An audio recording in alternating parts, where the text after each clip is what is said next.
IGNOU regional centre पुणेमधून बोलत आहे. आज आपण खर्च आणि प्राप्ती संकल्पना पाहणार आहोत. खर्च आणि प्राप्ती संकल्पनाच्या अ, अ, या चॅप्टरमध्ये या प्रकरणामध्ये आपण काही उत्पादनाचे सिद्धांत किंवा नियम पाहणार आहोत. त्यामध्ये आपण सरासरी उत्पादन, एकूण उत्पादन, सीमांत उत्पादन ह्या वेगवेगळ्या संकल्पना पाहणार आहोत.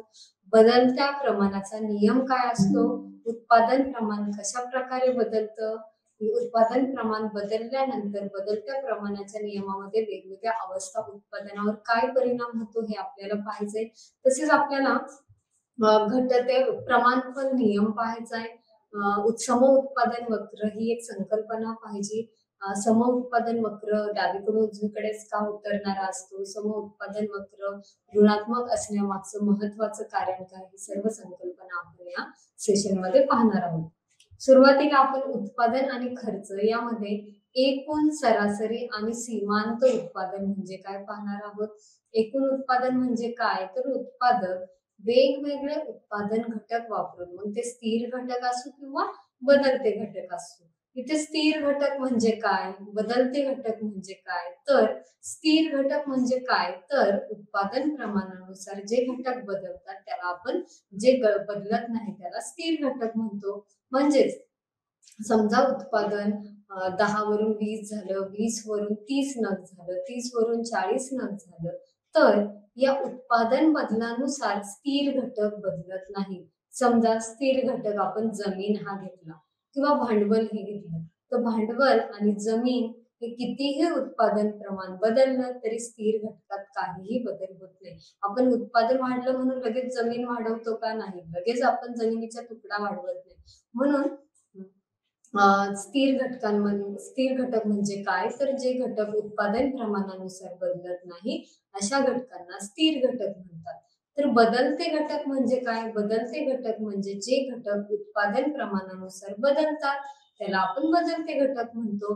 म्हणून असे काही स्थिर घटक, असे काही बदलते घटक वापरून आपण उत्पादन करत असतो आणि त्या उत्पादनातील बदलानुसार आपण सरासरी उत्पादन आणि सीमांत उत्पादन ठरवत असतो. सरासरी उत्पादन म्हणजे काय? एकूण उत्पादनाला उत्पादन प्रक्रियेत वापरले जाणारे जे नगसंख्या आहेत, समजा जे बदलते नग आहेत त्यांचा भागाकार म्हणजे सरासरी उत्पादन. सीमांत उत्पादन म्हणजे काय? एकूण उत्पादनात ज्या दराने बदल होतो, एकूण उत्पादन ज्या दराने बदलतं त्याला आपण सीमांत उत्पादन म्हणतो. इथे आकृतीमध्ये तुम्ही पाहाल, पहिल्या कॉलम मध्ये किंवा पहिल्या स्तंभामध्ये तुम्हाला कॅपिटल म्हणजेच भांडवल हा घटक दिसतोय. तो के या अक्षराने, इंग्रजी अक्षराने दर्शविला आहे. आणि ते भांडवल कसं दिसतंय तुम्हाला? तर 5 5 5 5 एवढ्या 5, समजा 5,000 किंवा 5,00,000 रुपये आपण आपल्या उत्पादन प्रक्रियेसाठी वापरतोय. काही वस्तूंचे उत्पादन करतोय समजा एखादा उत्पादक, आणि तो उत्पादक उत्पादन प्रक्रियेमध्ये भांडवल हा नग स्थिर वापरतोय. 5,00,000 एवढंच उत्पादन तो त्याच्या उत्पादन प्रक्रियेसाठी वापरतोय. म्हणून सर्व उत्पादनाच्या कोणत्याही नगसंख्येला भांडवल हे नग काय आहे? भांडवल हे स्थिर आहे 5 5 5. परंतु म्हणून भांडवल हा स्थिर घटक आहे असं आपण इथे म्हणू शकतो. Production with one variable input म्हणजे काय? तर इथं आपण उत्पादन हे एक घटक बदलल्यामुळे, एक उत्पादन घटक बदलल्यामुळे इतर घटक, उत्पादनाचे घटक स्थिर असताना उत्पादनावर काय परिणाम होतो?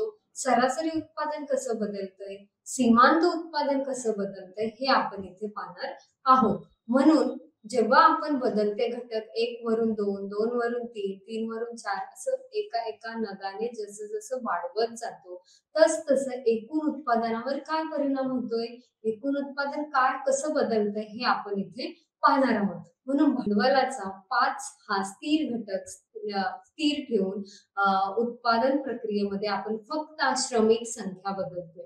दुसऱ्या स्तंभामध्ये, कॉलम मध्ये तुम्हाला दिसेल आपण फक्त श्रमिक हा घटक बदलतोय. श्रम जेव्हा आपण 0 वरून 1, 1 वरून 2, 2 वरून 3, 3 वरून 4, 4 वरून 5 असं जेव्हा श्रमिक बदलतोय, एका पाठोपाठ एक आपण इथे श्रमिक बदलतोय, तसं तुमचं उत्पादन काय होते? वाढत जाते. इथे एकूण उत्पादन तिसऱ्या कॉलम मध्ये दिसेल तुम्हाला, चौथ्या कॉलम मध्ये सरासरी उत्पादन दिसते आणि शेवटच्या कॉलम मध्ये सीमांत उत्पादन दिसते.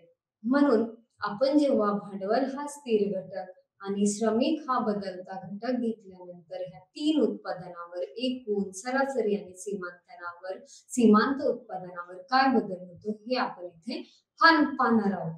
मग आता इथे पहा, जेव्हा पहिली उत्पादन आपण सुरुवातीला भांडवल किंवा जमीन हा घटक घेतला, परंतु श्रमिक सुरुवातीला आपण वाढवलेले नाहीये, शून्य दिसतात ते श्रमिक. म्हणून फक्त श्रमिक जर भांडवल एकदा समजा आपण त्या भांडवलाच्या सहाय्याने आपण यंत्र घेतलं खरेदी करायला, तर ते यंत्र हाताळण्यासाठी आपल्याला श्रमिकांची गरज आहे. म्हणून सुरुवातीला जर आपण नुसताच श्रमिक न वापरता नुसतेच भांडवल वापरले तर त्यामुळे उत्पादनात काहीच भर पडणार नाही. म्हणून एकूण उत्पादन, सरासरी उत्पादन आणि सीमांत उत्पादन या ठिकाणी तुम्हाला स्थिर किंवा सेमच न बदललेले किंवा शून्य दिसेल.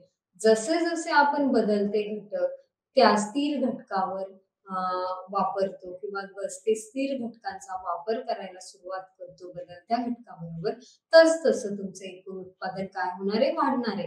म्हणून श्रमिकाचा दुसरा नग पहिला नग वापरला असता आणि 5 लाख समजा आपलं एक गृहीत मांडले आपण की 5 लाख रुपये वापरतोय, हे 5 लाख एवढं आपण समजा भांडवल घेतलं आणि पहिला श्रमिक घेतला, तर त्या 5 लाखाच्या भांडवलामध्ये आणि पहिल्या श्रमिकाच्या सहाय्याने एकूण उत्पादन 20 नग एवढं होते.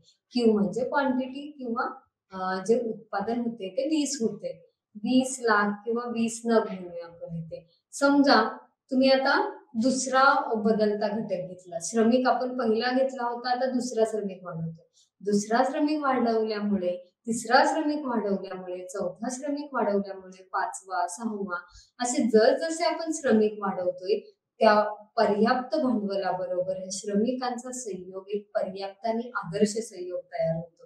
कारण यंत्र हाताळण्यासाठी वेगवेगळ्या कामाचे विशेषीकरण होते, श्रमाचे विशेषीकरण होते. विशेषीकरण झाल्यामुळे आणि विभाजनामुळे काय होईल की ते दोन्ही घटक एकमेकांना पर्याप्त ठरतील आणि त्यामुळे एकूण उत्पादनात वाढ व्हायला सुरू होईल.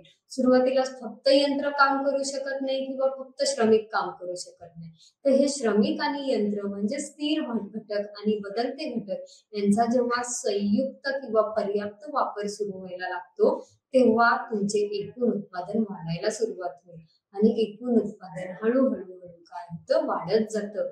म्हणून तुमचं एकूण उत्पादन 20, 60, 120, 160, 190, 216, 224, 224, 216 आणि नंतर 200 झालेले.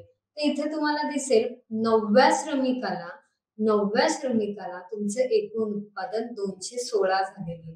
216 एकूण उत्पादन झाले म्हणजे काय झालं याचं कारण, इथे पर्याप्त घटक जो आहे, स्थिर घटक आणि श्रमिक जो आहे किंवा बदलता घटक आहे, इथपर्यंत 9व्या श्रमिकापर्यंत ह्या दोन्हींचा आदर्श वापर होतो. एक पर्याप्त किंवा एक ऑप्टिमम यूज होतो दोन्ही स्थिर आणि बदलत्या घटकाचा. त्यामुळे आपलं एकूण उत्पादन वाढायला लागतं. यानंतर मात्र एक वेळ अशी येते, कारण आपण भांडवलात तर वाढ करत नाही, आपण फक्त श्रमिकच कामावर घेतोय. श्रमिक कामावर घेतल्यामुळे आणि भांडवलात वाढ करीत नसल्यामुळे हळूहळू आपल्याला घटते फल अनुभवास येईल आणि एकूण उत्पादन घटायला सुरुवात होते. म्हणून काही विशिष्ट बिंदूनंतर एकूण उत्पादन हे घटतं आणि 9व्या श्रमिकानंतर एकूण उत्पादन घटायला सुरुवात होते, कारण आता स्थिर घटक आणि बदलते घटक यांचा जो पर्याप्त वापर येतो आता होत नाही. त्यामुळे आपले एकूण उत्पादन काय होतं, घटायला सुरुवात होते. सरासरी उत्पादन म्हणजे काय किंवा सीमांत उत्पादन म्हणजे काय? सरासरी उत्पादन म्हणजे एकूण उत्पादनाला बदलत्या घटकाने भागले असता जे उत्पादन होतं त्याला सरासरी उत्पादन असे म्हणतात. इथे एकूण उत्पादन समजा पहिल्या नागाचं पहिला श्रमिक वापरला असता, समजा आपलं एकूण उत्पादन 20 आहे, 20 भागिले किती होणार, 20च. म्हणून सरासरी उत्पादन किती आहे आपलं 20. म्हणजे एकूण उत्पादन जे होते 20 ते पहिल्या श्रमिकापासून उत्पादकाला किती वस्तू तयार होतात किंवा किती उत्पादन मिळते, तर 20 नग. जेव्हा दुसरा श्रमिक आपण कामावर घेऊ, दुसऱ्या श्रमिकामुळे एकूण उत्पादन 60 होतंय. म्हणजेच हे 2 श्रमिक मिळून एकूण उत्पादन किती करतात ते 60. परंतु मग प्रत्येक श्रमिक प्रत्येकी किंवा दर श्रमिक किती काम करेल? प्रत्येकी दर श्रमिक किती काम करेल? 60 भागिले 2 आपण केलं. म्हणजेच आपण एकूण उत्पादनाला त्या श्रमिकांच्या नगसंख्येने भागले असता आपल्याला काय मिळेल? सरासरी उत्पादन. म्हणून 60 भागिले 2, 60 भागिले 2 जेव्हा आपण करू, तेव्हा तुम्हाला सरासरी उत्पादन 30 इतके मिळेल. आता समजा आपण एकूण उत्पादन 60 वरून 120 केले. 60 वरून जेव्हा एकूण उत्पादन 120 होईल, तेव्हा त्या एकूण उत्पादनाला तुम्ही समजा 3 या नगसंख्येने भागले असता तुम्हाला सरासरी म्हणजे 4 श्रमिक किंवा 3 श्रमिक मिळून एकूण उत्पादन किती करतात ते 120. परंतु प्रत्येक श्रमिकाला हे एकूण उत्पादन डिवाइड केले असता, विभागले असता तुम्हाला एकूण उत्पादन हे 40 एवढं दिसेल. सरासरी उत्पादन 40 इतकं दिसेल. म्हणजेच हे 3 श्रमिक स्वतः किती उत्पादन करतात ते प्रत्येकी किती करतात ते 40 वस्तूंचे नग उत्पादित करीत आहे. 5वा श्रमिक, 6वा श्रमिक काय करेल? आपण एकूण उत्पादनाला जेव्हा त्या सर्व श्रमिकांनी भागतो तेव्हा आपल्याला सरासरी म्हणजे दर श्रमिकाची उत्पादकता किंवा दर श्रमिकाचे उत्पादन कळेल. इथे आपण उत्पादकताही म्हणू शकतो. दर श्रमिक एकूण उत्पादनात किती उत्पादन करतोय त्याला आपण सरासरी उत्पादन म्हणतो. आता इथे शेवटच्या कॉलम मध्ये तुम्हाला दिसेल सीमांत उत्पादन आणि सीमांत उत्पादनाचं सूत्र आहे delta Q divided by delta L. आता हे सीमांत उत्पादन म्हणजे काय? सीमांत उत्पादन म्हणजे शेवटच्या किंवा सीमांत श्रमिकामुळे एकूण उत्पादनात पडणारी भर. श्रमिकांमुळे जसं आपण एक श्रमिकावरून दुसऱ्या श्रमिकावर जातो, पहिला श्रमिक 20 वस्तू तयार करतोय, दुसरा श्रमिक 60 वस्तू तयार करतोय. म्हणजेच दुसऱ्या श्रमिकामुळे एकूण उत्पादनात कितीने भर पडलेली आहे? 20 वरून 60. म्हणजे कितीने तुमचं एकूण उत्पादन वाढलं? 40 नगाने. म्हणजेच दुसऱ्या श्रमिकामुळे एकूण उत्पादनात 40 नगसंख्येने वाढ झालेली आहे. म्हणून 40 ही त्या दुसऱ्या श्रमिकाची सीमांत उत्पादकता किंवा सीमांत उत्पादन ठरते. आणि हे सीमांत उत्पादन आपल्याला बदलत्या प्रमाणाच्या नियमामध्ये फार महत्वाचं आहे. कारण बदलत्या प्रमाणाच्या सर्व अवस्था ह्या सीमांत उत्पादनावरून ठरलेल्या आहेत. म्हणून सीमांत उत्पादन म्हणजे काय? तर शेवटच्या किंवा सीमांत नगाच्या ऍडिशनमुळे किंवा सीमांत नग ऍड केल्यामुळे सीमांत नगामुळे एकूण उत्पादनात काय भर पडतीये? आता मी सुरुवातीला पहिला श्रमिक कामावर घेतला तेव्हा मला एकूण उत्पादन 20 मिळतंय. मी जेव्हा दुसरा श्रमिक कामावर घेईल तेव्हा मला एकूण उत्पादन किती होतंय? 60 एवढं होतंय. म्हणजेच दुसऱ्या श्रमिकामुळे माझं उत्पादन कितीने वाढलंय? 20 वरून 40 ने. मी जेव्हा तिसरा श्रमिक कामावर घेईन, आता इथे लक्षात ठेवा, जेव्हा मी तिसरा श्रमिक कामावर घेईल, मी चौथा अजून कामावर घेतलेला नाही. मी जेव्हा तिसरा श्रमिक कामावर घेईल तेव्हा हा तिसरा श्रमिक हा माझ्यासाठी शेवटचा श्रमिक असणार आहे. कारण मी अजून चौथ्या श्रमिकापर्यंत गेलेली नाहीये. म्हणून मी जेव्हा तिसरा श्रमिक कामावर घेते तेव्हा मला पूर्ण एकूण उत्पादन 120 नग एवढे मिळते. म्हणजेच दुसऱ्या श्रमिकामुळे किती मिळत होतं? 60 नग मिळत होतं. तिसरा श्रमिक कामावर घेतल्यामुळे माझं एकूण उत्पादन 120 झालेलं आहे. 60 वरून 120 म्हणजे किती नगसंख्येने एकूण उत्पादन वाढलंय? तर 60 वरून 120 म्हणजे 60 नगसंख्येने एकूण उत्पादन वाढलेलं आहे. आणि हे 60 म्हणजेच त्या श्रमिकाची सीमांत उत्पादकता किंवा सीमांत उत्पादन होय. अशा प्रकारे आपण इथे पाहू शकतो एकूण आणि सरासरी सीमांत उत्पादन हे उत्पादन प्रक्रियेमध्ये फार महत्वाचे असते. एकूण उत्पादन आपल्याला माहित असेल, सरासरी उत्पादन आपल्याला माहित असेल, सीमांत उत्पादन आपल्याला माहित असेल तर उत्पादन प्रक्रियेत कुठल्या उत्पादनामुळे कशा प्रकारे बदल होतो हे आपण सहज सांगू शकतो. इथे सर्वात महत्वाचं सीमांत उत्पादन आहे. कारण आपण जे काही नियम सिद्धांत पुढे पाहणार आहोत ते सर्व नियम आणि सिद्धांत हे सीमांत उत्पादनाच्या बदलावर अवलंबून आहे. सीमांत उत्पादन का महत्वाचं आहे? कारण आपण प्रत्येकी तो श्रमिक दर न श्रमिक कामावर घेतल्यामुळे त्या उत्पादनात काय भर पडते, श्रमिकाची उत्पादकता जी मोजली जाते ती सीमांत उत्पादनावरून मोजली जाते. म्हणजेच त्या श्रमिकांची जी एफिशियन्सी आहे, काम करण्याची जी कार्यक्षमता आहे, काम करण्याची जी क्षमता आहे, ती आपल्याला सीमांत उत्पादनामुळे समजते. कारण आपण समजा आता आणखी आणखी एक इथे उदाहरण घेऊया. जेव्हा आपण श्रमिक तिसऱ्यावरून चौथा घेतला, जेव्हा आपण चौथा श्रमिक घेतो, सीमांत उत्पादन म्हणजे काय? तर शेवटच्या श्रमिकामुळे एकूण उत्पादनात पडणारी भर. शेवटचा श्रमिक समजा आता आपल्यासाठी चौथा आहे. चौथ्या श्रमिकामुळे एकूण उत्पादन किती झाले? 120 वरून 160 झाले. म्हणजे कितीने वाढ झाली एकूण उत्पादनात? 40 एवढी एकूण उत्पादनात वाढ झालेली. म्हणून ही 40 नग म्हणजेच काय? त्या श्रमिकाची सीमांत उत्पादकता. चौथ्या श्रमिकामुळे तुमचे एकूण उत्पादन हे 40 नग इतके झाले. इथे तुम्हाला दिसेल तिसऱ्या नगामुळे एकूण उत्पादन 60 ने वाढलं होतं. म्हणजे 60 एवढी सीमांत उत्पादनं होती तिसऱ्या नगाची. परंतु चौथ्या नगाची सीमांत उत्पादकता तुम्हाला 40च दिसतीये. म्हणजे चौथा श्रमिक कामावर घेतल्यामुळे तुमचं एकूण उत्पादन आता हळूहळू वाढतंय, परंतु घटत्या दराने वाढतंय. इथं आपण काय म्हणतोय? एकूण उत्पादन वाढतं, परंतु ते घटत्या दराने वाढतं. घटत्या दराने का वाढतं? कारण जसजसे आपण श्रमिक कामावर घेतो, तेव्हा पहिल्या श्रमिकापेक्षा पुढचा श्रमिक हा कामामध्ये जो एकूण उत्पादनामध्ये जी भर घालतो, म्हणजे सीमांत उत्पादन जे करतो ते हळूहळू कमी करतो. म्हणून सीमांत उत्पादन हे एका विशिष्ट बिंदूनंतर घटायला लागतं. तुम्हाला दिसेल 60 नंतर 20, 40, 60 पहिला, दुसरा, तिसरा श्रमिक कामावर घेतला असता तुमचं सीमांत उत्पादन 20 वरून 40, 40 वरून 60 होते. म्हणजेच तुमचे एकूण सीमांत उत्पादन काय होतंय?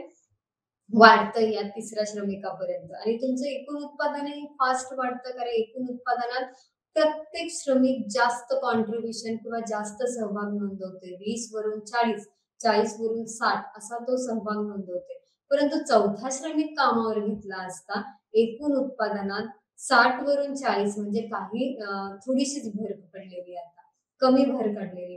तिसरा श्रमिक तर 60 ने भर टाकतोय, परंतु चौथा मात्र 40चीच भर टाकतोय एकूण उत्पादनात. म्हणून चौथा श्रमिकामुळे एकूण उत्पादनात हळूहळू काय होतं?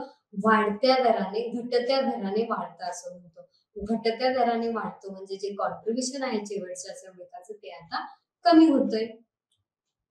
आता आपण इथे आणखी एक महत्वाची संकल्पना पाहणार आहोत, ती म्हणजे उत्पादन फलन.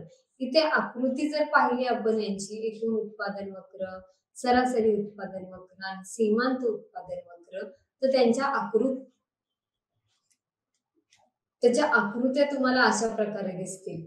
पहिला एकूण उत्पादन वक्र हा डावीकडून उजवीकडे वर चढत जातो, नंतर तो खाली उतरणारा दिसेल, कारण तो उत्पादन सुरुवातीला वाढतं एकूण उत्पादन आणि नंतर घटत्या दराने घटतं. परंतु सरासरी आणि सीमांत उत्पादन हे वाढतं आणि नंतर घटायला सुरुवात होते. आता आपण एक संकल्पना पाहणार आहोत, ती म्हणजे उत्पादन फलन. उत्पादन फलन म्हणजे काय? एकदम साधी सरळ उत्पादन फलनाची व्याख्या म्हणजे काय? तर उत्पादनाचे घटक. उत्पादनाचे घटक कुठले? मग कुठले घटक आपण वापरतो? श्रमिक, भूमी, श्रम, भांडवल, संयोजन, कच्चा माल, यंत्रसामग्री, हे सर्व घटक काय आहेत? उत्पादन प्रक्रियेत वापरले जाणारे घटक आहेत. म्हणून याला आपण उत्पादन घटक किंवा आदाने असे म्हणतो. हे उत्पादन घटक आणि या उत्पादन घटकामुळे उत्पादन जे होतंय त्या उत्पादनाचा आणि उत्पादन घटकांचा कार्यात्मक संबंध म्हणजे उत्पादन फलन होय. आता इथे उत्पादन फलन म्हणजे काय? तर उत्पादन घटक, उत्पादनासाठी वापरले जाणारे उत्पादनाचे घटक आणि उत्पादन यांच्यातील कार्यात्मक संबंध, यांच्यातील संबंधाला उत्पादन फलन असे म्हणतात. म्हणजेच उत्पादन प्रक्रियेत वापरले जाणारे उत्पादन घटक वाढवले, कमी केले तर उत्पादनावर काय परिणाम होतोय? तुमचं उत्पादन वाढतंय का कमी होतंय का स्थिर राहतंय? हा ज्या बदलाचा अभ्यास आहे, हा जो संबंध आहे, हा संबंध आपण उत्पादन फलनावरून स्पष्ट करू शकतो. म्हणून उत्पादन फलन म्हणजे उत्पादन घटक आणि उत्पादन यातील कार्यात्मक संबंध होय. आता इथे आपण एक समीकरण पाहतोय, P बरोबर F इन ब्रॅकेट LWRK म्हणजेच काय, तर उत्पादन हे कशाचं फलन आहे? भूमी किंवा जमीन, श्रमिक, कच्चा माल आणि भांडवल. आपल्या समीकरणामध्ये उत्पादन फलन आपण कसं स्पष्ट केलेलं आहे, तर या समीकरणाच्या आधारे आपण उत्पादन फलन स्पष्ट करतो. या उत्पादन फलनामध्ये तुम्हाला दिसेल की P हे उत्पादन आहे, तर L हे भूमी किंवा जमीन, W हे श्रमिक किंवा वर्कर्स म्हणतो आपण त्यांना, R म्हणजे कच्चा माल, रॉ मटेरियल्स, K म्हणजे भांडवल किंवा कॅपिटल. आणि हे सर्व उत्पादन घटक वापरल्यामुळे उत्पादनाचा संबंध आपण सांगू शकतो. त्यांच्या वास्तव संबंधाला, उत्पादन आणि उत्पादन घटक यांच्यातील वास्तव संबंधाला, यांच्यातील कार्यात्मक संबंधाला आपण उत्पादन फलन असे म्हणू शकतो. आता उत्पादन प्रक्रियेत आपण सर्व घटक एकाच वेळी वाढवत बसतो का? एखाद्या वस्तूचं उत्पादन करायला घेतलं आपण, तर सर्व उत्पादन घटक एकाच वेळी आपण वाढवू शकत नाही. म्हणून उत्पादन फलनाचे इथे आपल्याला दोन प्रकार पाहावे लागतील.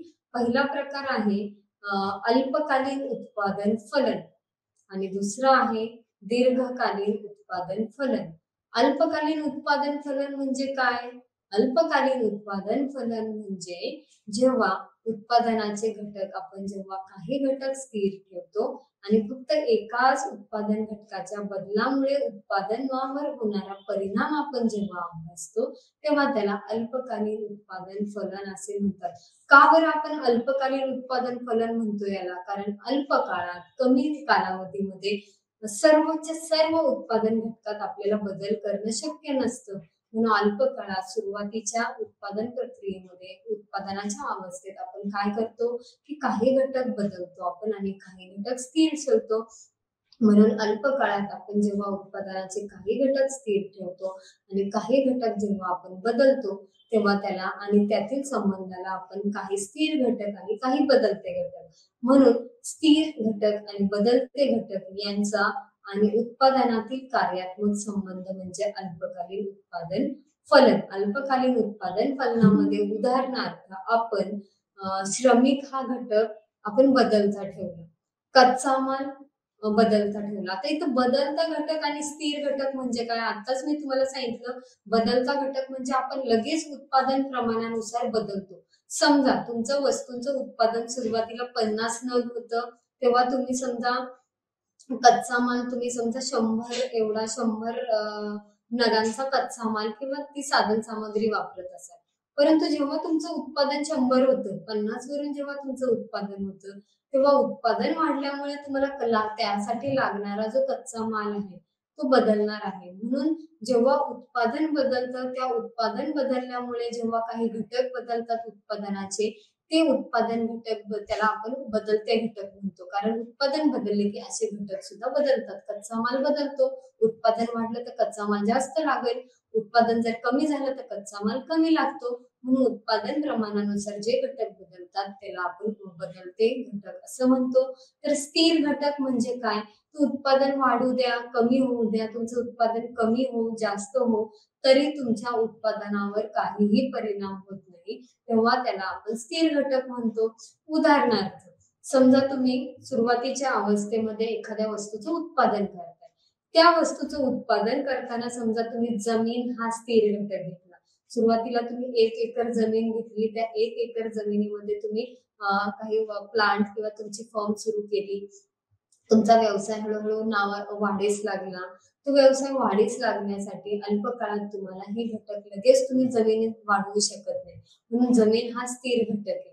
म्हणून तुम्ही काय करताय? जमीन हा स्थिर घटक ठेवून ते स्थिर घटक आणि बदलते घटक म्हणजेच कच्चा माल वाढवून तुम्ही अल्प काळात उत्पादन करता. म्हणून अल्प काळात उत्पादनाचे काही घटक स्थिर आणि काही घटक बदलते असतात, म्हणून त्याला अल्पकालीन उत्पादन फलन असे म्हणतात. तर दुसरा आहे दीर्घकालीन उत्पादन फलन. दीर्घकालीन उत्पादन फलन म्हणजे काय?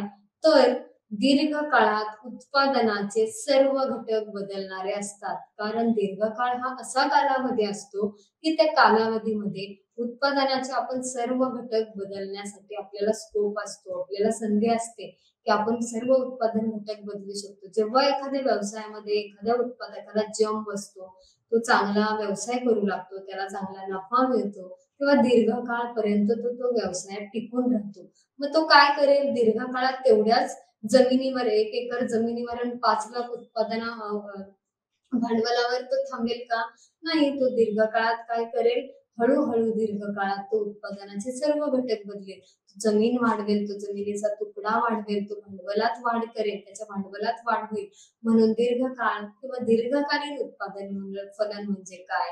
तर जेव्हा सर्व उत्पादन घटकांमध्ये बदल होतो, जेव्हा सर्व उत्पादनाचे घटक हे दीर्घकाळात बदलतात, तेव्हा ते सर्व बदलते उत्पादन घटक आणि उत्पादन यांच्यातील कार्यात्मक संबंध म्हणजे काय? तर दीर्घकालीन उत्पादन फलन होय. ह्या दोन्ही संकल्पना तुम्हाला जर समजल्या तर पुढचे जे सिद्धांत आहेत बदलत्या प्रमाणाचा नियम आणि घटता प्रतिफल किंवा प्रमाणफल नियम, हे दोन्ही सिद्धांत ह्या दोन तुमच्या उत्पादन फलनावर आधारित आहेत. एक आहे अल्पकालीन उत्पादन फलन आणि दुसरं आहे दीर्घकालीन उत्पादन फलन. अल्पकालीन मध्ये काही घटक स्थिर, काही घटक बदलते असतात, तर दीर्घकालीन उत्पादन फलनामध्ये उत्पादनाचे सर्व घटक आपण बदलू शकतो, म्हणून त्याला दीर्घकालीन उत्पादन फलन असे म्हणतात. आता आपण सुरुवातीला अल्पकालीन उत्पादन फलनामध्ये जो अनुभवास येणारा एक नियम किंवा सिद्धांत आहे तो म्हणजे बदलत्या प्रमाणाचा नियम.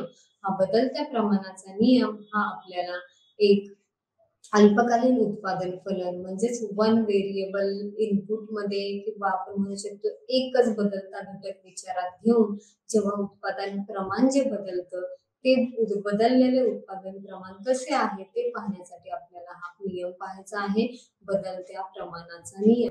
बदलत्या प्रमाणाचा नियम म्हणजे काय? तर हा बदलत्या प्रमाणाचा नियमच मुळात कुठलं उत्पादन फलन तुम्हाला सांगतोय? तर अल्पकालीन उत्पादन फलन. म्हणून पहिलं गृहीत या नियमाचं असं सांगता येईल की अल्पकाळ गृहीत धरलेला आहे. तर अल्पकाळात आपण उत्पादनाचे काही घटक स्थिर ठेवतो आणि काही घटक बदलते ठेवतो. म्हणून बदलत्या प्रमाणाच्या नियमाचं विधान सांगता येईल की इतर उत्पादन घटकांची निगसंख्या स्थिर ठेवून, पुन्हा एकदा सांगते मी, इतर उत्पादन घटकांची निगसंख्या स्थिर ठेवून फक्त एकाच उत्पादन घटकाची निगसंख्या बदलल्यास त्या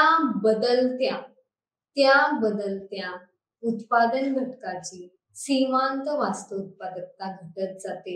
समजा उदाहरणार्थ आपण भांडवल, जमीन हे घटक स्थिर ठेवून फक्त आपण श्रमिक बदलतो. तिथं मी काय म्हटलं? भांडवल आणि जमीन हे दोन घटक आपण स्थिर ठेवून आपण जेव्हा श्रमिक हा घटक बदलतो तेव्हा काय होईल? उत्पादन कसं वाढतंय, कसं कमी होईल, काय होईल? तर तो जो बदल आहे तो बदल अभ्यासणं म्हणजेच बदलत्या प्रमाणाचा नियमाचा अभ्यास करणे. तर इथं काय म्हटलेलं आहे? इतर उत्पादनाचे घटक स्थिर ठेवून एकाच उत्पादनाच्या घटकात बदल केल्यास त्या बदलणाऱ्या उत्पादन घटकाची सीमांत वास्तव उत्पादकता घटत जाते. बदलता घटक म्हणजे जो श्रमिक आहे, श्रमिक जेव्हा आपण एक यंत्र आहे, समजा एक मशीन आहे, त्या मशीनवर आपण पहिला श्रमिक, दुसरा श्रमिक, तिसरा श्रमिक, चौथा, पाचवा, सहावा असे 10, 15 एकानंतर एक श्रमिक वाढवत गेलो तर काय होईल? सुरुवातीला तर आपल्याला चांगलं किंवा वाढतं फल अनुभवास येईल. का वाढतं फल अनुभवास येईल? कारण आपल्याला पहिल्या अवस्थेमध्ये आपण जो स्थिर घटक आहे मशीन आणि जो बदलता घटक आहे श्रम यांचा पर्याप्त वापर पाहायला मिळेल. म्हणून श्रम आणि जमीन यांचा पर्याप्त वापर किंवा कॅपिटल म्हणूया आपण किंवा मशीन्स म्हणूया, यांचा जो पर्याप्त वापर आहे हा पाहायला मिळेल. म्हणून स्थिर घटक आणि बदलता घटक हा उत्पादनाच्या प्रक्रियेत पहिल्या अवस्थेमध्ये हा पर्याप्त वापर व्हायला सुरू होतो. श्रम विभागणी आणि विशेषीकरणाचे फायदे आपल्याला अनुभवास येतात. श्रम विभागणी आणि विशेषीकरण म्हणजे काय?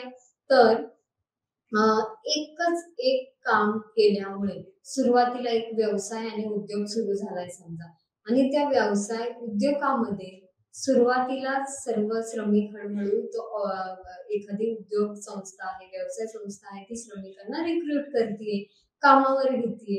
मग काय होईल? त्या श्रमिकांना प्रत्येकाला काही काम वाटून दिले जाईल. या श्रमिकांनी हे काम करायचं, या श्रमिकांनी हे काम करायचं, असे वेगवेगळे विभाग दिले जाईल.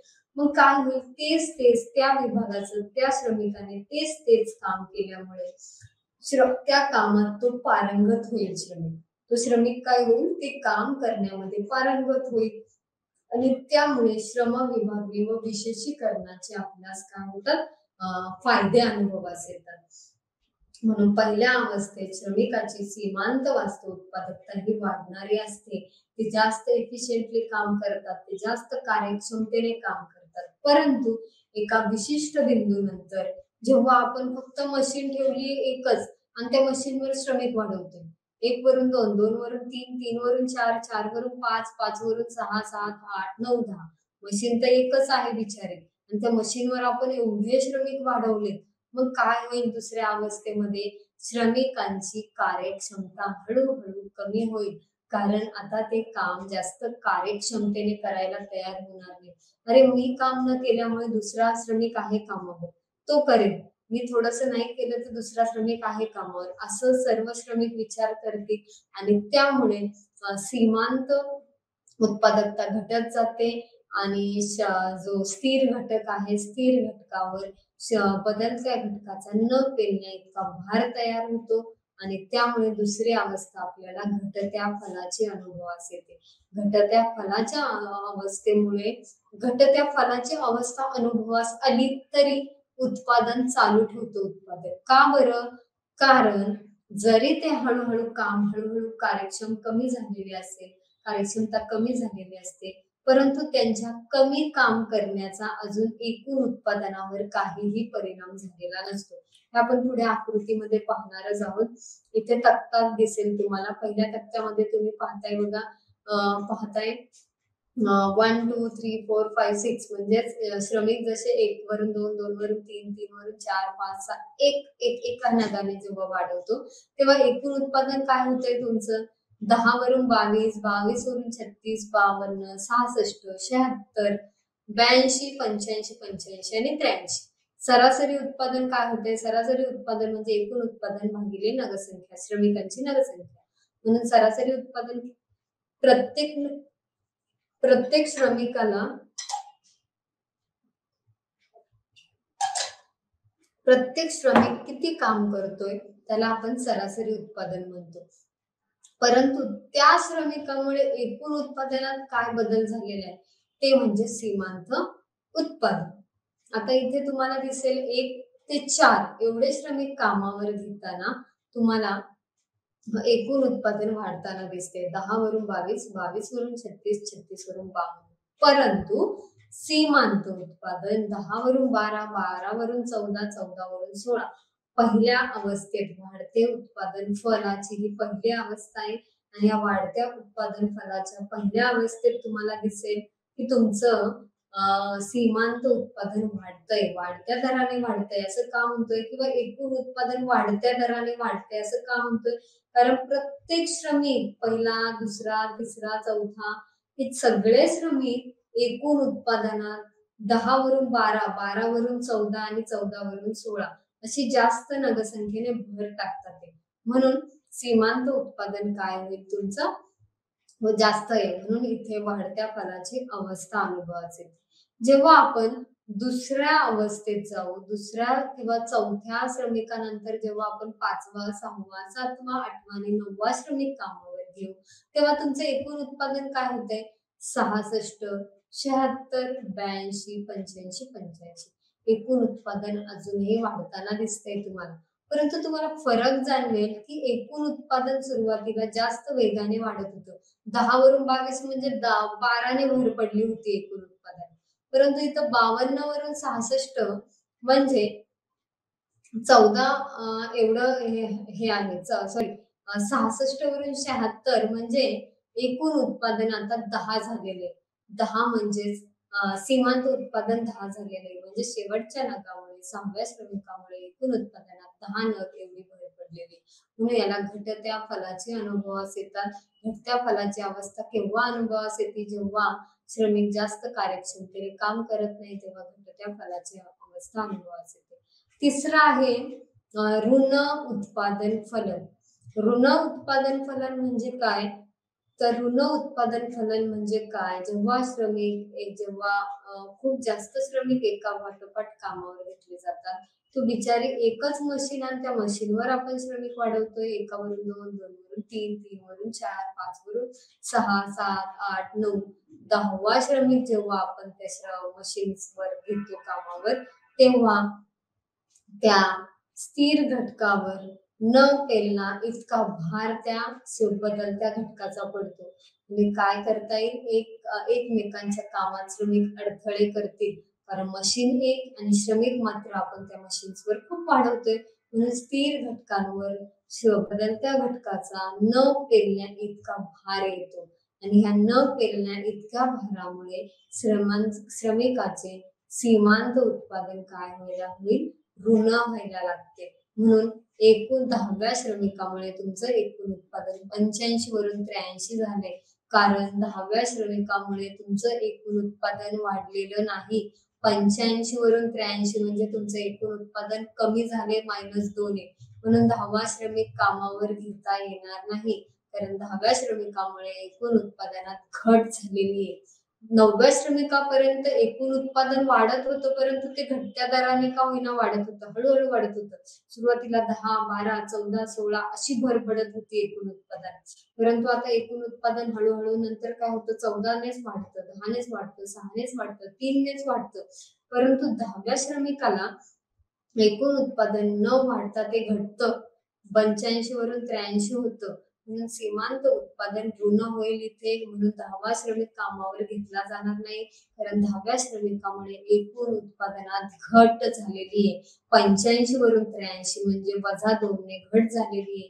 हे -2 म्हणजेच ऋण फलाची अवस्था किंवा ऋण उत्पादन फलाची अवस्था.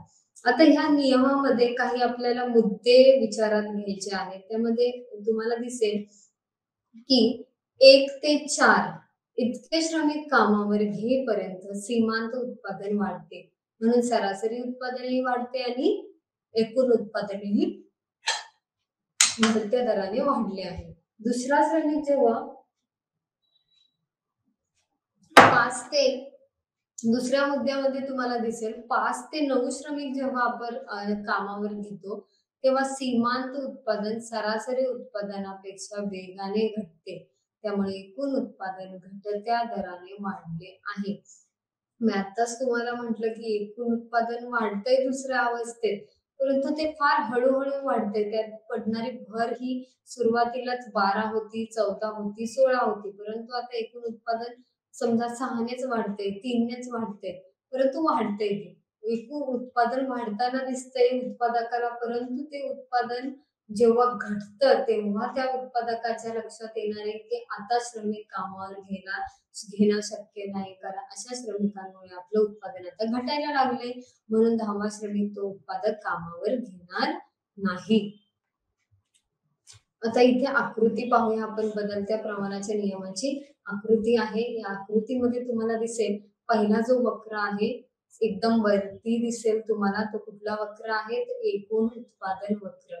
हा एकूण उत्पादन वक्र तुम्हाला काय दिसतोय, तर डावीकडून उजवीकडे वर चढत जाणारा दिसतोय आणि एका विशिष्ट बिंदूनंतर तो वक्र काय होते, उतरणारा दिसतोय. कारण श्रमिक पहिल्या पहिली अवस्था कुठली आहे, जिथे तुम्हाला श्रमिक एकूण उत्पादन एकदम वरती जाणारा वक्र दिसतोय, ती आहे वाढत्या फलाची अवस्था. वाढत्या फलाच्या अवस्थेत एकूण उत्पादन वाढतं, सरासरी उत्पादन वाढतं आणि सीमांत उत्पादन सुद्धा वाढायला लागते. परंतु घटत्या फलाची अवस्था का अनुभवास येते, ह्या सर्व अवस्था सीमांत उत्पादनाच्या बदलामुळे आपल्याला लक्षात आलेल्या आहेत. म्हणून दुसऱ्या अवस्थेमध्ये सीमांत उत्पादन तुमचं काय होतं, घटायला सुरुवात होते. म्हणजेच काय, तर त्या श्रमिकांमुळे एकूण उत्पादनात पडणारी जी भर आहे ती आता हळूहळू कमी व्हायला लागली. सुरुवातीला खूप चांगले एफिशियंटली काम करत होते, तर मग प्रत्येक श्रमिक एकूण उत्पादनात खूप चांगली भर टाकत होता.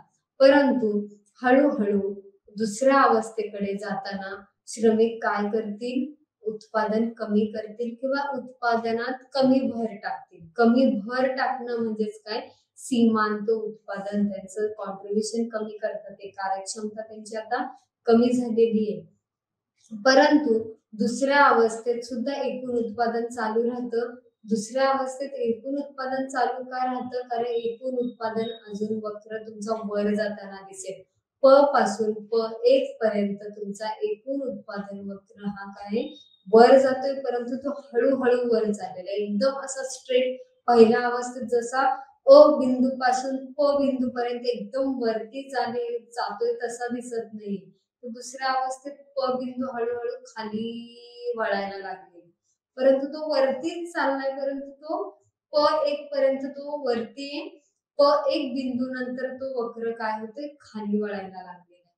म्हणजेच एकूण उत्पादन ही दुसरी अवस्था जी आहे ती आपण घटत्या फलाची अवस्था म्हणतो.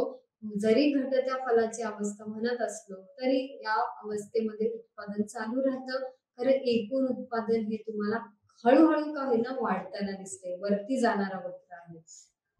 तसेच या अवस्थेमध्ये घटत्या फलाच्या अवस्थेमध्ये सीमांत उत्पादन आणि सरासरी उत्पादन हे दोन्ही काय होतात ते घटताना दिसतील तुम्हाला. सरासरी उत्पादन घटतंय, सीमांत उत्पादन घटतंय, परंतु एकूण उत्पादन घटत्या दराने वाढत आहे असं म्हणतो. घटत्या दराने वाढत आहे का म्हणतो, कारण दुसऱ्या अवस्थेमध्येच सीमांत उत्पादन कमी होताना दिसतंय तुम्हाला, खाली चाललेले आहेत वक्र. सरासरी उत्पादन जे खाली वक्र आहे ते खाली चालताना दिसतात ते बघा, परंतु एकूण उत्पादन वक्र हा वरती चढणारा दिसतो. तर तिसरी अवस्था काय आहे, तिसऱ्या अवस्थेमध्ये तुम्हाला ऋण फलाची अवस्था, जो वक्र अक्षाला छेदून खाली चाललेला आहे, अक्षाला छेदून जो वक्र खाली चाललेला आहे त्या बिंदू नंतर ज्या ठिकाणी सीमांत उत्पादन वक्र अक्षाला भेदून खाली उतरतो त्या बिंदूपासून आपली ऋण फलाची अवस्था अनुभवास येते. ऋण फलाची अवस्था केव्हा अनुभवास येईल, ज्या ठिकाणी सीमांत उत्पादन अक्षाला भेदून किंवा छेदून खाली उतरतं, तेव्हा तुम्हाला ऋण फलाची अवस्था अनुभवास येते. आता याच्या 3 अवस्था कोणत्या आताच आपण पाहिल्या. पहिली अवस्था आहे वाढत्या फलाची अवस्था, दुसरी आहे घटत्या फलाची अवस्था आणि तिसरी आहे ऋण फलाची अवस्था. आता बदलत्या प्रमाणाच्या या 3 अवस्था ज्या आहेत त्यांची कारण का आपल्याला पहिल्यांदा वाढत्या फलाची अवस्था अनुभवास येते, का आपणास दुसऱ्या अवस्थेमध्ये घटत्या फलाची अवस्था अनुभवास येते आणि तिसरी जी आहे ऋण फलाची अवस्था का अनुभवास येते, याची काही कारण आहेत. वाढत्या फलाची अवस्था अनुभवास येण्यामागे स्थिर घटक आणि बदलता घटक यांचा पर्याप्त वापर. मी आता सांगितलं एक मशीन आहे, त्या मशीनवर आपण श्रमिक कामावर घेऊ तसे ते श्रमिक जास्त कार्यक्षमतेने काम करते. एकटी मशीन काम करणार आहे का नाही, किंवा एकटा श्रमिक काम करणार आहे का नाही. म्हणून उत्पादनाच्या पहिल्या अवस्थेमध्ये श्रमिक म्हणजे बदलता घटक आणि स्थिर घटक यांचा सुयोग्य वापर व्हायला सुरुवात होते आणि अशा सुयोग्य वापरामुळे वाढत्या फलाची अवस्था आपणास अनुभवास येते. दुसरी जी अवस्था आहे ती आहे घटत्या फलाची अवस्था. ह्या घटत्या फलाची म्हणजेच वाढत्या फला, सुरुवातीला आपण वाढते फल बघूया. त्याची कारण काय आहेत, तर स्थिर घटकाचा कार्यक्षम वापर तसेच बदलत्या घटकाचा सुद्धा कार्यक्षम वापर. दोन्ही घटकांचा कार्यक्षम वापर असण्यामुळे वाढत्या फलाची अवस्था अनुभवास येते. श्रमिक, भांडवल, जमीन या सर्वांचा सुयोग्य वापर सुरू होतो आणि त्यामुळे वाढत्या फलाची अवस्था अनुभवास येते. घटत्या फलाची अवस्था का अनुभवास येते, घटत्या फलाच्या अवस्था अनुभवास येण्यामध्ये 2 आणखी महत्वाची कारण आहेत. ती म्हणजेच काय, तर जो स्थिर घटक आहे तो बदलत्या घटकाच्या प्रमाणात कमी पडू लागतो. स्थिर घटक नुसता एकच मशीन आहे त्याच्यावर आपण श्रमिक वाढवतो, 1 वरून 2, 2 वरून 3. सुरुवातीला तर हळूहळू काम चांगलं होतं, परंतु हळूहळू जसजसे आपण श्रमिक वाढवेल तसतसं त्या स्थिर घटकावर, त्या मशीनवर काय येणार आहे, ओझं किंवा भार पडणार आहे श्रमिकांचा आणि त्यामुळे त्या श्रमिक कोणतं काम करायचं त्या मशीनवर हा प्रश्न पडणार आहे. म्हणून घटत्या फलाच्या अवस्थेत स्थिर घटक आणि बदलता घटक यांचा सुयोग्य वापर होत नाही, तर त्यांचा आता अपर्याप्त वापर सुरू होतो. तसेच दुसरं एक श्रीमती जॉन रॉबिन्सन यांनी दुसरं एक महत्वाचं कारण घटत्या फलाच्या अवस्थेमागे सांगितलेले ते म्हणजे बदलता घटकाचा पूर्ण पर्यायीता नसते, पूर्ण पर्यायी घटक नसतो. There is no perfect substitute. There is no perfect substitute म्हणजे काय? जरी आपण कामामध्ये, उत्पादन प्रक्रियेमध्ये श्रमिक कामावर घेत असू, तरी प्रत्येक श्रमिकाची काम करण्याची पद्धतीही वेगळी असते. म्हणून श्रीमती जॉन रॉबिन्सन असे म्हणतात की पूर्ण पर्यायी नसतात घटक. घटक हे पूर्ण पर्यायी नसतात. का नसतात? कारण प्रत्येक कामाची, प्रत्येक श्रमिकाची एक विशिष्ट काम करण्याची पद्धत असते. म्हणून त्या विशिष्ट काम करण्याच्या पद्धतीमुळे त्यांचे एक युनिकनेस असल्यामुळे श्रमिक जरी आपण कामावर घेत असलो तरी ती पूर्ण पर्यायी नसल्यामुळे घटक आपल्याला घटत्या फलाची अनुभवास येते, अवस्था अनुभवास येते. कारण समजा माझी काम करण्याची पद्धत वेगळी असेल, दुसऱ्या व्यक्तीची काम करण्याची पद्धत वेगळी असेल. समजा उत्पादन प्रक्रियेमध्ये मॅनेजर्सची भरती झाली, व्यवस्थापकांची भरती झाली किंवा त्यांना कामावर आपण घेतोय. जरी पहिला मॅनेजर जो आहे तो त्याची निर्णय क्षमता, त्याची काम करण्याची पद्धती, त्याची जी व्यूहरचना आखण्याची पद्धती आहे ती वेगळी असू शकते. दुसऱ्या मॅनेजरची काम करण्याची पद्धती, व्यूहरचना आखण्याची पद्धती ही वेगळी असू शकते. म्हणून घटक हे एकमेकांना पूर्ण पर्यायी नसतात आणि त्यामुळे श्रीमती जॉन रॉबिन्सन यांनी असं सांगितलं की आपणास घटत्या फलाची अवस्था अनुभवास येते. आता दुसरी अवस्था आहे ऋण फलाची अवस्था. ऋण फलाची अवस्था म्हणजे काय? तर तिसऱ्या स्टेजला काय होतं, आपण घटत्या फलापर्यंत थांबत नाही, आपण ऋण फलाच्या अवस्थेला पण आमंत्रण देतोय. का? कारण घटत्या फलाच्या अवस्थेत मी मगाशी सांगितलेल्याप्रमाणे जरी श्रमिक आपण वाढवत असू, जरी त्यांचा भार पडत असेल तरी एकूण उत्पादन आपलं हळूहळू वाढताना दिसतं. एकूण उत्पादनाची घटीची अवस्था तिथेच सुरू झालेली असते. तुमचं एकूण उत्पादन वाढतंय परंतु ते कमी वेगाने. सुरुवातीला समजा तुमचं उत्पादन आता 50 वरून 70 झालं होतं, परंतु ह्या दुसऱ्या अवस्थेमध्ये तुमचं उत्पादन आता 70 वरून समजा 80 झाले, म्हणजे 10 नगानेच असं तुमचं उत्पादन वाढते. पूर्वी 50 वरून 70 नग म्हणजे 20 नगाने तुमचं एकूण उत्पादन वाढत होतं. परंतु त्यानंतर 70 वरून 50 वरून 70, 70 वरून तुमचं समजा 80 झाले, 10 नगानेच एकूण उत्पादन वाढले. परंतु एकूण उत्पादन तर वाढते, एकूण उत्पादन 10 ने का होईना पण वाढतंय. म्हणून घटत्या फलाच्या अवस्थेत एकूण उत्पादन घटत्या दराने वाढत असल्यामुळे घटत्या फलाच्या अवस्थेला अवस्था असली तरी आपल्याला श्रमिक कामावर घ्यावे लागतात, कारण एकूण उत्पादन त्याचं वाढत आहे. मग तो केव्हा श्रमिक थांबवेल? तेव्हा तो ऋण फलाच्या अवस्थेत जाईल. जेव्हा ऋण फलाची अवस्था अनुभवास येते, ऋण फलाच्या अवस्थेमध्ये जेव्हा श्रमिक कामावर घेतल्यामुळे एकूण उत्पादनात काहीच भर पडणार नाही.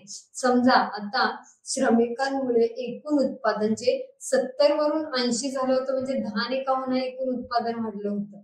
परंतु नंतरच्या श्रमिकामुळे तुमचं उत्पादन 80 वरून आता 75 झाले. 80 वरून 75 झाले म्हणजेच काय, तुमचं उत्पादन आता कमी व्हायला लागलं. मग तो श्रमिक तुम्ही कामावर घेऊ लागणार नाही, कारण घेणार नाही, कारण तुमचं उत्पादन आता ऋण होतंय. तुमचं सीमांत उत्पादन आता ऋण झालेले 80 वरून 75 झाले, म्हणजेच -5 ने तुमचं एकूण उत्पादन काय झालेलं आहे, 5 ने कमी झालेले. म्हणून याला ऋण फलाची अवस्था म्हणतात. आणि या ऋण फलाची अवस्था असण्यामागची 2 महत्वाची कारण म्हणजेच काय, तर पहिलं कारण म्हणजे बदलता घटक आणि स्थिर घटक यांचा अपर्याप्त वापर.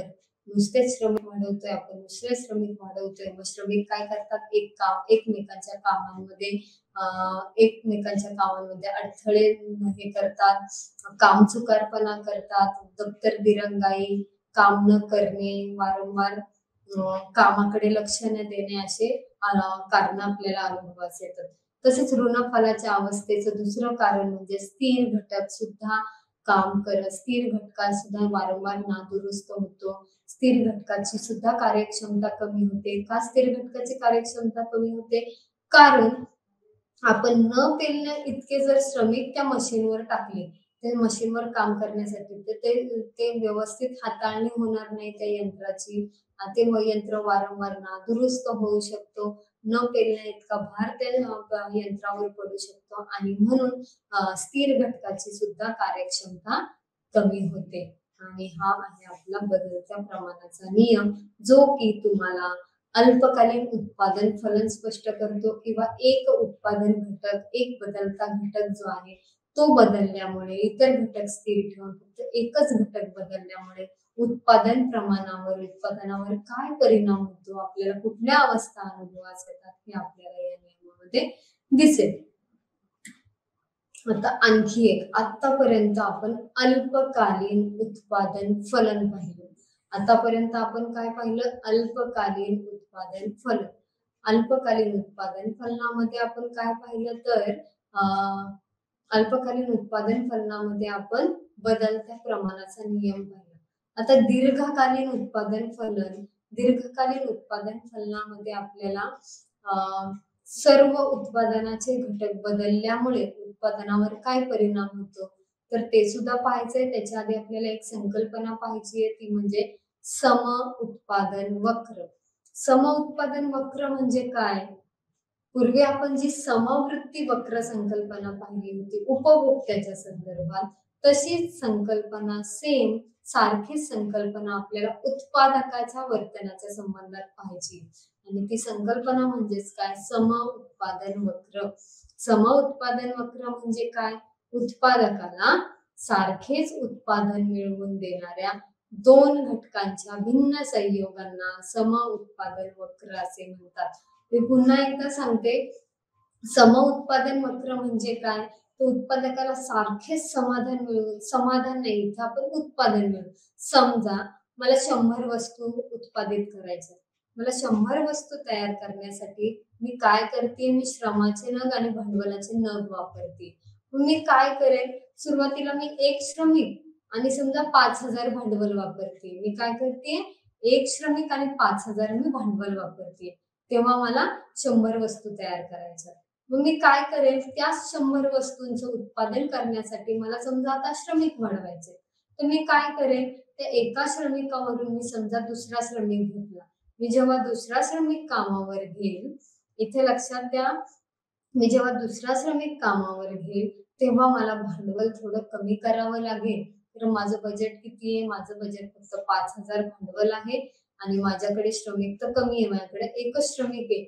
मग मी काय करेल? माझा खर्च तर मर्यादित आहे. मग मी काय करेल? एक श्रमिक वाढवताना मी भांडवल काय करेल? कमी करेल. एक श्रमिक वाढवताना मी भांडवल काय करेल? कमी करेल. म्हणून मी दुसरा श्रमिक कामावर घ्यायचं जर ठरवलं तर मी काय करेल? भांडवल थोडे कमी करेल. मी आता 5,000 ऐवजी मी आता 4,000च भांडवल वापरेल. 4,000 भांडवल आणि 2 श्रमिकांमध्ये मी पुन्हा 100 वस्तू तयार करू शकते. मी काय करेल? आपण इथे एक तक्ताच पाहूया. या आकृतीमध्ये तुम्हाला दिसेल की सुरुवातीला 100 वस्तू, इथे मी आधी एक्सप्लेन करते. 100 वस्तू तयार करायच्या. 100 वस्तूंमध्ये मी एक श्रमिक, 5,000 वस्तू, परत मी दुसरा श्रमिक घेतला आणि 4,000च भांडवल घेतलं, तेव्हा मी 100 वस्तू तयार करू शकते. त्याच 100 वस्तू तयार करण्यासाठी मला आणखी एक श्रमिक घ्यायचा आहे. मग मी 3 श्रमिक करेल आणि भांडवल थोडं कमी करेल. म्हणजे मी काय करते? उत्पादकाला सारखेच उत्पादन ठेवण्यासाठी, मी उत्पादन सारखंच ठेवण्यासाठी 100च वस्तू मला तयार करायच्या, परंतु मला दोन्ही न हवेत. मला श्रमिकही कामावर घ्यायचे आणि मला 5,000 भांडवलही वापरायचे. मग मी काय करेल? हळूहळू श्रमिक आणि भांडवलाचे असे समूह किंवा गट तयार करेल.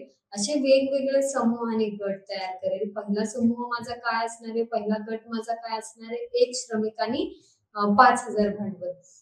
दुसऱ्यांदा मी काय करेल? 2 श्रमिक आणि 4,000 भांडवल. तिसरा समूह काय असेल माझा? 3 श्रमिक आणि समजा 3,000 किंवा मी 2,500 भांडवल घेईल.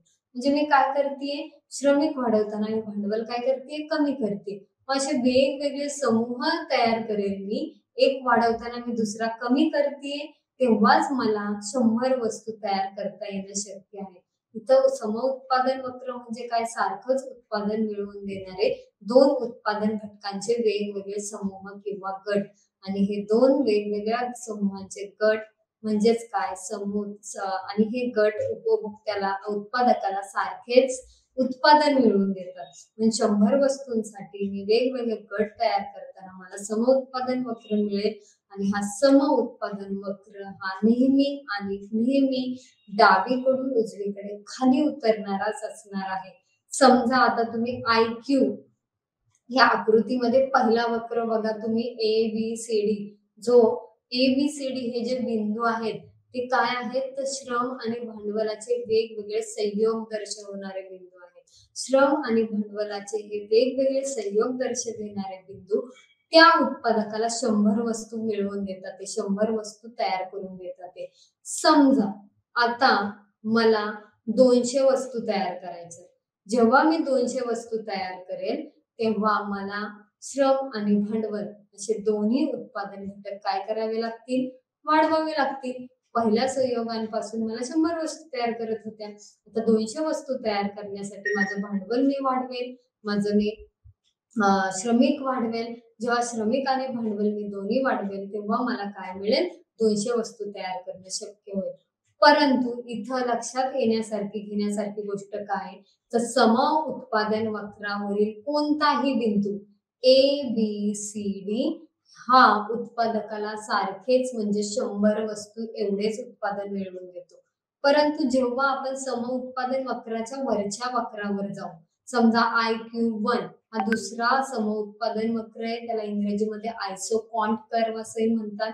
जेव्हा आपण दुसऱ्या IQ1 वक्रावर जाऊ, तो वक्र तुम्हाला श्रम आणि भांडवलाचे भिन्न भिन्न संयोग दर्शवेल. तसेच पहिल्या सम उत्पादन वक्रापेक्षा दुसरा जो IQ1 हा जो सम उत्पादन वक्र आहे तो श्रम आणि भांडवलाचे जास्त संयोग दर्शवेल आणि त्यामुळेच तुम्ही ते 200 वस्तूंचे उत्पादन करू शकाल आणि त्यामुळे सम उत्पादन वक्र हा तुम्हाला 200 वस्तू एवढे उत्पादन मिळवून देईल.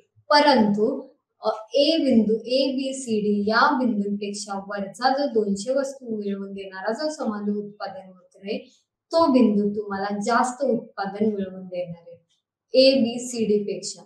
परंतु एकाच सम उत्पादन वक्रावर 200 वस्तूंचे उत्पादन दर्शविणारा जो IQ1 आहे, इथे समजा आपण काही बिंदू काढले PQRST, तर हे सर्व बिंदू जर याच वक्रावर असतील IQ1 वर असतील तर ते तुम्हाला 200 वस्तू तयार करतील. परंतु तो वक्र खालच्या वक्रापेक्षा जास्त उत्पादन मिळवून देणार असेल. पुन्हा आपण वरच्या सम उत्पादन वक्रावर गेलो तर वरच्या सम उत्पादन वक्रावर तुम्हाला काय दिसेल की श्रम आणि भांडवलाचे जास्त संयोग वापरून मिळणारे उत्पादन दिसेल 300 वस्तू. परंतु या सर्व वक्रांना एकाच आलेखावर जेव्हा आपण एकापेक्षा जास्त सम उत्पादन वक्र दर्शवतो तेव्हा त्याला काय म्हणतात तर सम उत्पादन वक्र नकाशा. सम उत्पादन वक्र नकाशा तुम्हाला काय सांगतो काय दर्शवतो तर उत्पादकाला सारखेच उत्पादन मिळवून देणारे दोन वस्तूंचे भिन्न संयोग दर्शविणारी प्रत्येक वक्रावरची रेषा ही सम उत्पादन वक्र आहे. परंतु एका उत्पादन वक्रापेक्षा जेव्हा आपण वरती जाऊ IQ वरून IQ1 वर जाऊ IQ2 वर जाऊ तेव्हा सर्व ज्या वक्रावर आपण वरती जाऊ किंवा वरती जसे आपण वरच्या सम उत्पादन वक्रावर जाऊ तसा प्रत्येक वरील सम उत्पादन वक्र हा तुम्हाला खालच्या सम उत्पादन वक्रापेक्षा जास्त उत्पादन मिळवून देतो. परंतु एकाच वक्रावरील सर्व बिंदू हे तुम्हाला सारखेच उत्पादन मिळवून देतात. हे एक सम उत्पादन वक्राचं वैशिष्ट्य आहे. आता हे सम उत्पादन वक्र डावीकडून उजवीकडेच खाली उतरणारा का असतो तर त्याच्यामध्ये एक महत्वाचं कारण म्हणजे घटता सीमांत तांत्रिक पर्यायिता दर. म्हणजे एका श्रमिकाच्या बदल्यात तुम्ही भांडवल किती कमी करताय, एका श्रमिकाच्या बदल्यात तुम्ही भांडवल किती कमी करताय तो दर म्हणजेच काय तर तांत्रिक पर्यायिता दर किंवा तांत्रिक पर्यायिता दर असं म्हणतो. आणि हा तांत्रिक पर्यायिता दर हा वक्र ऋणात्मक असण्यामागे सर्वात महत्वाचा कारण आहे. तांत्रिक पर्यायिता दर हा नेहमी घटता असतो म्हणून सम उत्पादन वक्र हे डावीकडून उजवीकडे खाली उतरणारे असतात. अशा प्रकारे सर्व पाहिलेलं आहे. उत्पादनाचे आणि खर्च आणि उत्पादन संकल्पना पाहिल्या, काही नियम पाहिले. धन्यवाद.